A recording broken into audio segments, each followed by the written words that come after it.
Hi guys, today's video is about whether you should work as a locum. I know this is a question for many of you, and if you're still undecided, then this is the video for you. Today I'm going to talk about shift pattern, how much you can earn, is there enough work? That's a really common question, and whether I enjoy it. So if you want to know the answer to those questions, then stick around.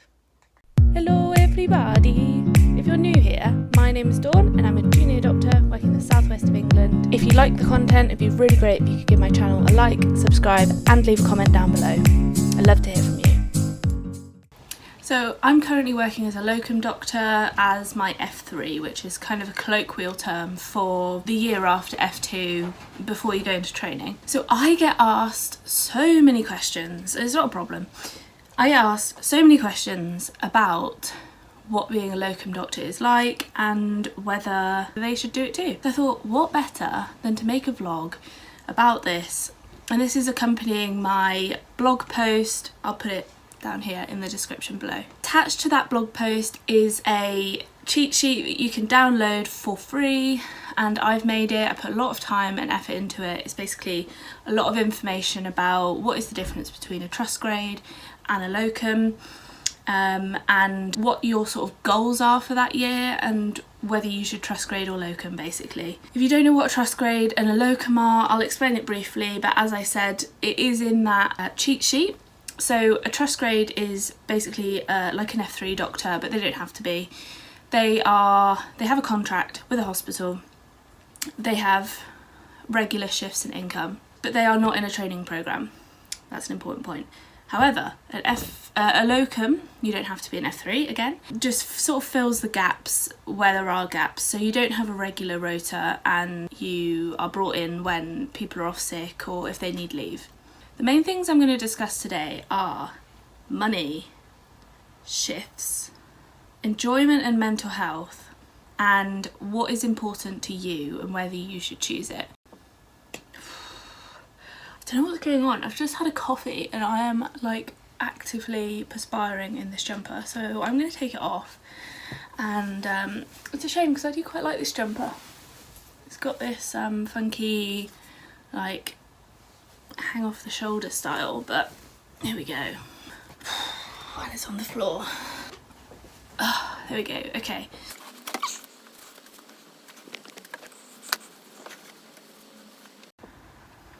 I think it's just one of those really hot muggy days in England where it's like raining, sort of perry thunderstorm, but also kind of cold and cloudy. It's a bit weird. Money. I feel like it's probably not the biggest one I get asked, the biggest question, or the most common question. I actually think, will I get enough work is probably one of the most common questions.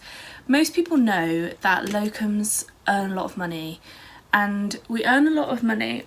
We earn a lot of money because of, I guess arguably, because our job is less stable. We don't have necessarily a regular income. We can be called up and cancelled at last minute. Theoretically, it doesn't really happen at the moment anyway, that's what I'm finding.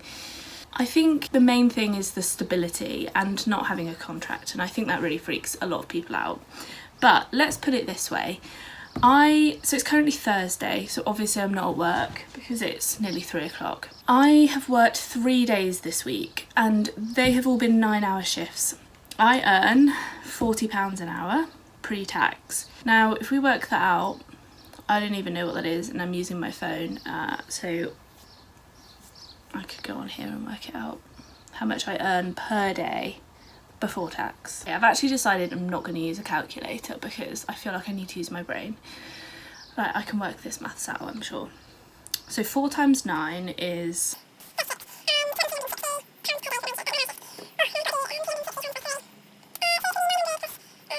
£1,020, I believe. Let me just check that because that'd be quite embarrassing if I got that wrong. Oh, 1,080. Did I say 3? Awkward. I did do A-level maths and everything, promise. So the money is just nothing compared to, you know, before I was earning, as an F2, I was earning just under £2,000 a month.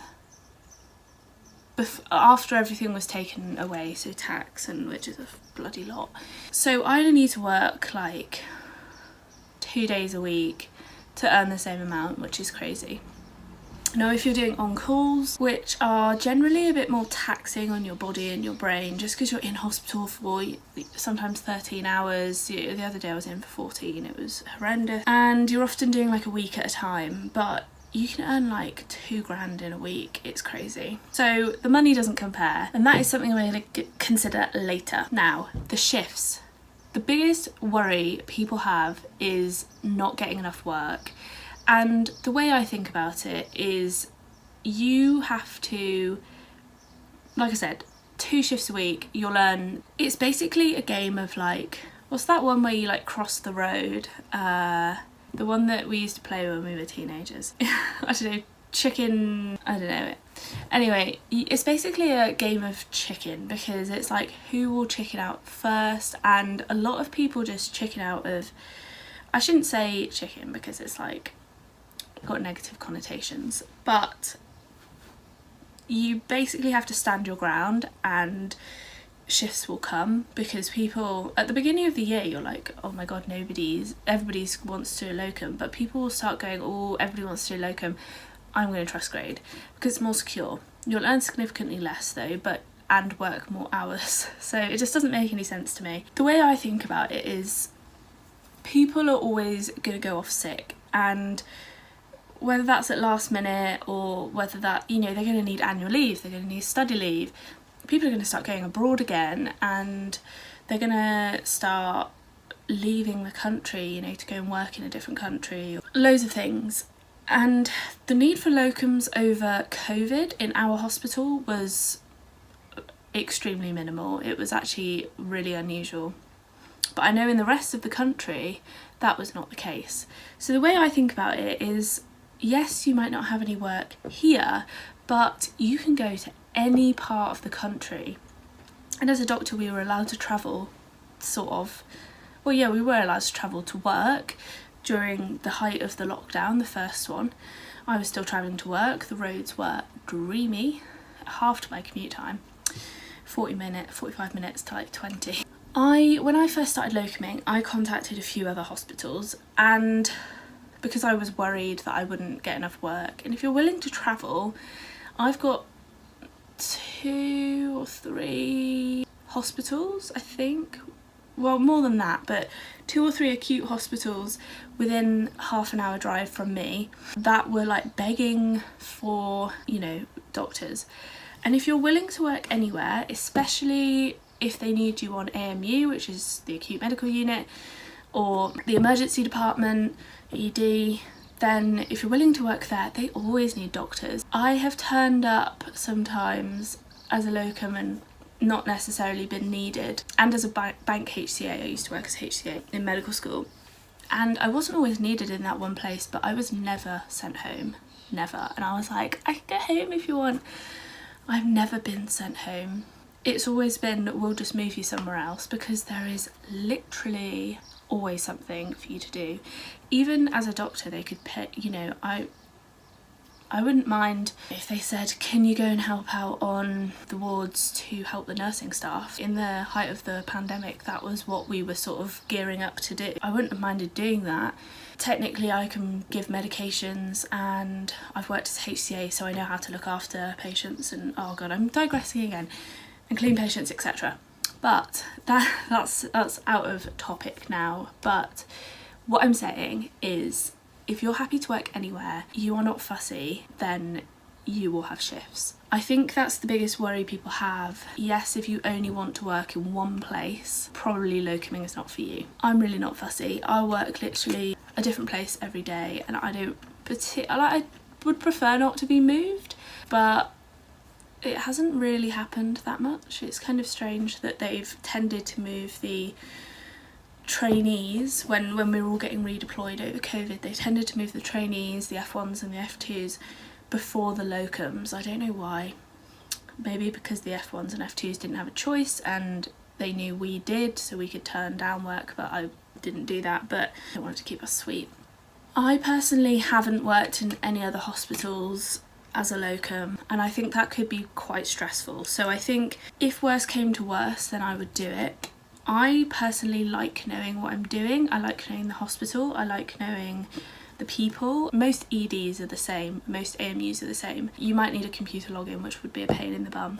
I have worked as a bank HCA for a lot of time and had to be moved. If that's not for you, if you don't want to be moved, and this is going on to the next point, is it's kind of to do with your mental health, because it is quite taxing for your mental health to change mindsets every day.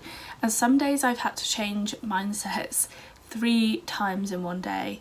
So I've either been moved, different specialties, or I've done sort of day shift and then an evening shift in a different specialty. Going from, for example, surgery and then going to paediatrics is just a complete minefield. I've worked on paediatrics, which means I can locum in it, and I've done some evening shifts in it, but it also means that I don't usually do paediatrics, and it's a whole different kettle of fish, because just you don't know what's normal, and that is the most important thing I think about being a doctor, is knowing what's normal, so you can be like, oh, that's not right.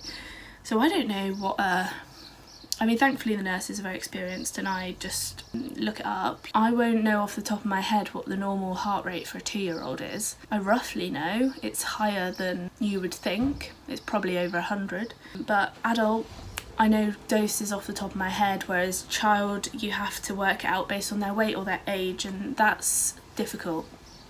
Now that's talking about paediatrics to adults, which is probably more stressful. But if you go from, let's say, surgery to medicine, or just different ward staff or different teams every day, it takes a really big toll on your mental health, because you have to be quite adaptable and you have to be able to just slot into a team, maybe never having met them before, maybe not knowing them and not knowing the specialty. If you don't know the hospital as well, that is an extra burden. If you struggle to adapt to those kind of things, then it might be a bit tricky for you. I get asked a lot about whether I enjoy locuming, and my locum experience has been a little bit tainted because of COVID. I have found myself either at home or at work, not really wanting to be in either of those places by the end.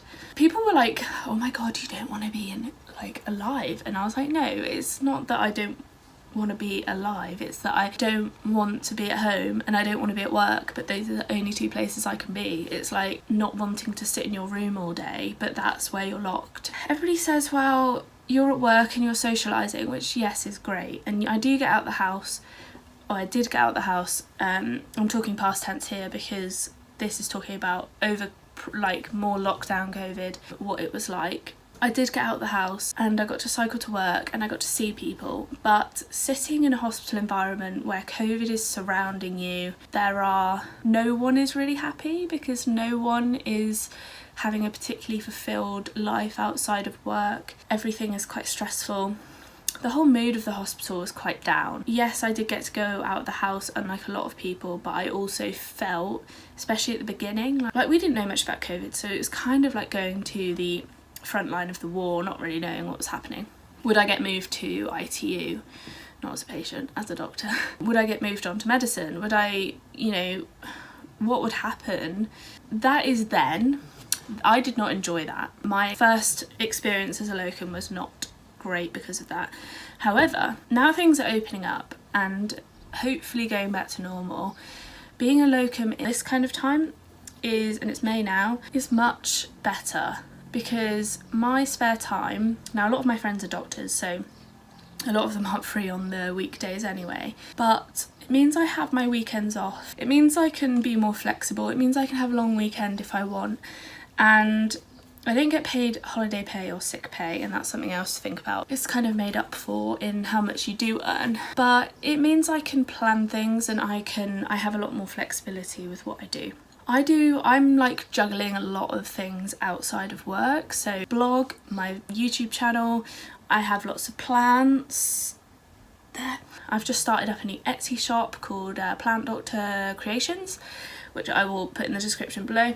I've got loads of plants going on, I've got a garage, I go to the gym, I've got my 2 dogs, I've just I'm a bit overloaded with things. So if you have a lot of extracurricular stuff that you want to do, I think you will enjoy locuming. I think if you don't, then you might have a lot of spare time on your hands, which you could fill with working, to be fair, but I think you might find it a little bit boring, especially at the moment especially if a lot of your friends are doctors, because you need to try and work the weekdays so that you've got the weekends off. However, a lot of the gaps are on the weekends as well, so you might end up doing them just to try and make the money for that month. I think in summary, in terms of enjoyment, my enjoyment of being a locum has been generally, I've been a locum for 6 months now. The first probably 3 or 4 months, not so good. You're not in a regular team and you're constantly being moved around. The last sort of 2 months has been a lot better, and I think that's a reflection more on my ability to be able to have more flexibility over my work, do things on the weekends, whereas the weekends before were just like, well, I'll just sit here then. I think generally being a locum, not in a pandemic, would be really fun. You can go travelling and stuff. I think whilst we're still in this really weird period where we're not really sure what's going on and what's going to happen next, as we have been for the last year, I think it can be a little bit more stressful, but I think that's just the same for everybody. So I think I touched a little bit on sickness, holiday leave, and I didn't talk about maternity leave because I don't have any children. I say really because I've got my dogs and they're like my children. If you have any concerns about whether you're going to be off sick long term, and this is another thing that scares people, is whether they go off sick and then they can't afford their rent and stuff. It was a concern for me over COVID, but really I would only have had like 2 weeks off if I had to isolate. If you've got other things going on, chronic mental health conditions that are acutely exacerbated at the moment, and you think that might impact your ability to work and you might need sick pay, I think being a locum at that point may be a bit more tricky because you don't get sick pay and you do need to be able to go to work. However, if you're worried about getting 2 weeks off because of having to isolate for COVID, that's different because you can make that money that you missed in those 2 weeks off in the 2 weeks for the rest of the month. Also, generally, being a locum, you will bulk up your savings, so you can put a lot of that into keep that for times where you are sick. The other thing is maternity leave. If you're planning on getting pregnant if you got pregnant and you would keep it, planning to get pregnant over the next year, or you are not really you're just a bit like, I might not. Probably, if you are not financially secure, being a locum, not the one, because you will not get maternity leave. That is a year, potentially, of unpaid leave. I think ultimately what I'm going to finish off with saying is it is what is important to you, and I've covered this in my little cheat sheet thing that I talked about earlier. For me, it was money, because I have never had savings. I've always sort of worked paycheck to paycheck and not really had any financial stability. And I touched a little bit about that on my blog, but for me this year and probably next year, I probably will do an F4, is about getting my savings up to scratch and potentially thinking about buying a house or having that financial security, having some savings. If that is important to you, locum. If getting a experience in a particular specialty is important to you, then I would trust grade, because let's say you applied to surgical training and you didn't get it.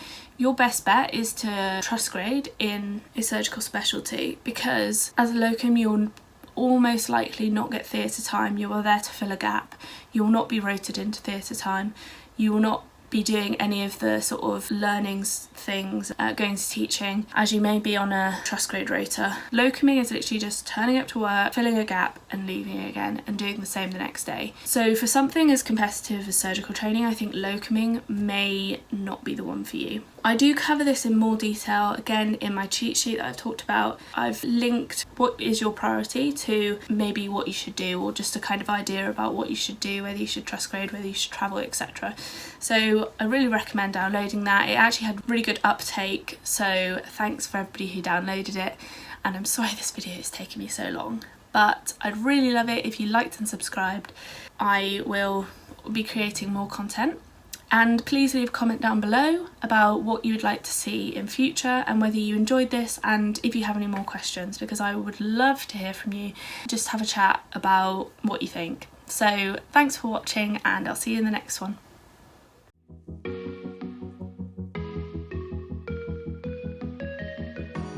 Freezing outside, a little bit high on the feeling, can't see